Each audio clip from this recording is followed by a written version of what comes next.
जीवनधारा संघ कई दिनों से लॉजिंग, बोर्डिंग, देह व्यापार, हुक्का पार्लर, बार, गलत तरीके से स्पा पार्लर चलाने वालों से मेरा भाईंदर मुक्त हो ऐसी मुहिम शुरू की है, जिसके लिए जीवनधारा संघ को 27 जून को आंदोलन करना था।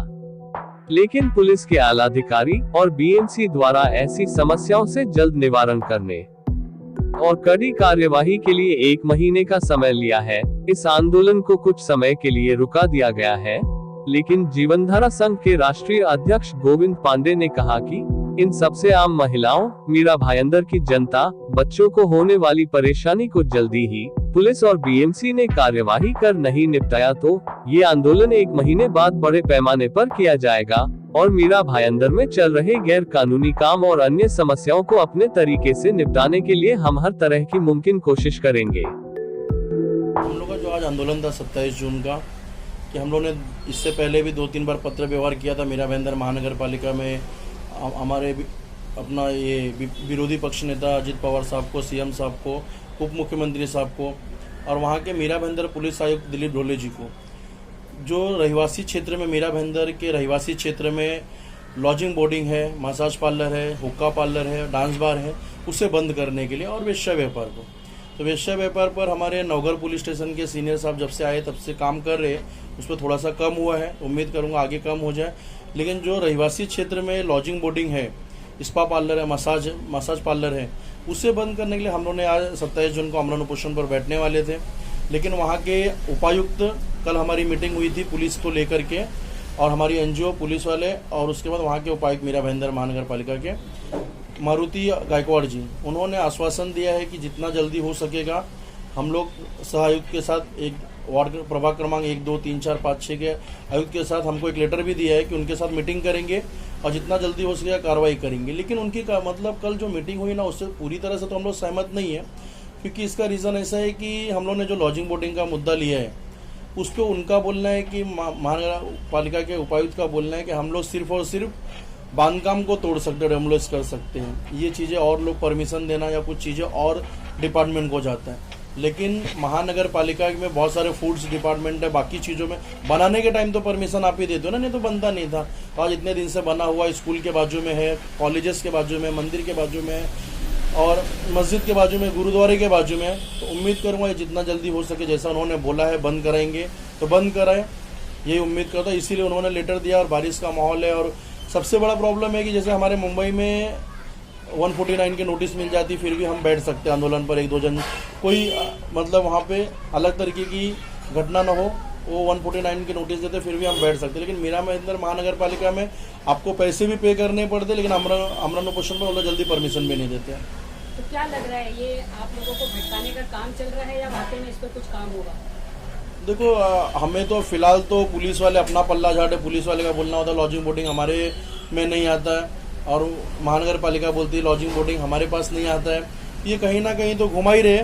लेकिन कुछ चीज़ें उन्होंने लेटर दिया हमें और हम कुछ दिन वेट करेंगे, नहीं तो कुछ और हमें आगे बढ़ना पड़ेगा। जिस तरीके से आपने जो हुक्का पार्लर या बार है, जो लेडीज बार है, अलग अलग चीज़ों को लेकर आप आंदोलन कर रहे हैं, जब उनके लोगों से मिलना जाते हैं तो वहाँ पर उनका कहना होता है कि पुलिस वालों का बाकी सारी चीज़ों के लिए वहाँ पर हफ्ता जाता है। तो ऐसी चीज़ों पे कार्रवाई वाकई में लगता है होगा? देखो, ये अभी हमारे जो एकनाथ शिंदे साहब आए हैं वहाँ तो बहुत सारे काम कर रहे हैं हमारे महाराष्ट्र में। उम्मीद करूँगा कि जो पुलिस वाले हफ्ता लेते हैं, उनको पता होता है कि lodging, boarding, massage parlour, dance bar कहाँ कहाँ पे है, वो हफ्ता ले सकते हैं। लेकिन उनके अंदर में कुछ आता नहीं है। महानगर पालिका हफ्ता ले सकती है लेकिन उनके अंदर कुछ आता नहीं है। तो उम्मीद करूँगा, देखो जनता है, अगर आगे नहीं बंद हुआ तो उसे बंद कराने के लिए कुछ ना कुछ और हमें करना पड़ेगा। तो किस तरीके का कदम आप लोग उठाएंगे? देखो, हमारा कदम है कि कैसा भी इन्होंने बोला है, हमें महानगर पालिका वालों ने बोला है कि हमारे अंडर में नहीं आता है। लेकिन हमने एकनाथ शिंदे साहब को, वो तो महाराष्ट्र के मुख्यमंत्री, उनके अंडर में तो सब कुछ आता है, उनको दिया है। अजित दादा पवार साहब को, विरोधी पक्ष नेता को दिया है, देवेंद्र फडणवीस साहब को दिया है। इनको लेटर देने के बाद हमने वहाँ के आयुक्त को लेटर दिया, तो इनके तो सब इनके ही अंडर में आता है। ये चाहे तो आराम से बंद हो सकता है, जनता ने इनको चुन के दिया है। अगर आगे नहीं हुआ तो ये हमें, अगर आमरण उपोषण के लिए परमिशन नहीं देंगे तो भी हम आंदोलन करेंगे, आमरण उपोषण करेंगे, भले हमारे ऊपर एफआईआर दर्ज करेंगे। तो इस तरीके का कदम उठाने के लिए क्या आपके पास कोई कंप्लेंट वगैरह आई थी या किस तरीके से सारी चीजों पर कार्रवाई? देखो, वेश्या व्यापार के लिए तो हमारे पास कंप्लेंट बहुत सारे लोगों की आई थी, हमारे एनजीओ के बहुत सारे लोग उसके लिए गवाह है और बहुत सारे बाहर के लोग हैं। और आप जाके भी सर्वे कर सकते हो कि भाईंदर वेस्ट ईस्ट में वेश्या व्यापार होता है, मीरा भाईंदर हाईवे के ऊपर काशी मीरा में वेश्या व्यापार होता है, और मसाज पार्लर, हुक्का पार्लर, कनकिया पुलिस स्टेशन के पीछे हुक्का पार्लर है, तो वो खुलेआम चलता, डांस बार पूरी नाइट चलता है 3-3, 4-4 बजे तक। तो ये चीज़ें हमको खुद दिखती है। और उसके बाद यहाँ पे जो लॉजिंग बोर्डिंग है, कम से कम मिनिमम 156-157 लॉजिंग बोर्डिंग है, जो मीरा भाईंदर कोई मिनी ग्रांड रोड तो है नहीं, और वहाँ पे कोई टूरिज्म तो है नहीं कि मतलब लोग वहाँ से बाहर से आते, तो ये इनको देना चाहिए। और सबसे बड़ी बात है कि हमारा मुद्दा है कि lodging boarding, dance bar, massage parlour वो रहिवासी क्षेत्र में ना हो, मंदिर के मस्जिद के बाजू में, गुरुद्वारे के बाजू में, स्कूल कॉलेजेस के बाजू में ना हो। इस पे महानगर पालिका को, इस पे मुख्यमंत्री को संज्ञान में लेकर इस पर कार्रवाई करनी चाहिए। नहीं तो फिर हम आगे 1 महीने के बाद किसी की नहीं सुनेंगे, अमन उपोषण पर बैठेंगे। गोविंद जी, जिस तरीके से आप मीरा भाईंदर पे लगातार कुछ नहीं तो कुछ हमेशा वहाँ पे सामाजिक कार्य करते रहते हैं, किस तरीके की और समस्या वहाँ पर आपको नजर आई या किसी ने इसे जानकारियाँ वगैरह आप लोगों को एनजीओ को दिया हो? मीरा भाईंदर में सबसे बड़ा मुद्दा है स्कूल का।